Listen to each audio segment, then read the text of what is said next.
Hello everyone, get ready with me. আজকে আমি যাচ্ছি আমার একটা ভাগ্নের জন্মদিনে।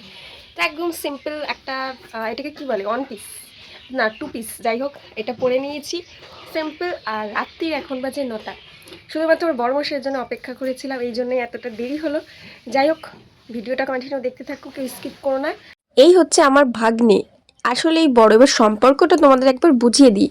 আমার বড় ননদের বড় ভাসুরের ছেলে এটা। তাহলে আমি মামি হই। ও বাবা, এদিকে এসে দেখি প্রায় 9টা পর্যন্ত আমাদের জন্য অপেক্ষা করেছে যে কি না মামা মামি আসবে, তারপরে কেক কাটবে। ভাবা যায়। অবশেষে কেক কাটিং হলো, আর ওকে তো একদম সবাই মিলে ভূত বানিয়ে ছেড়ে দিয়েছে। তো কেক কাটিং এর পর সবাই এখানে খাওয়া দাওয়া শুরু করে দিয়েছে। তো বেশি কথা না, নাচ দেখো সবাই।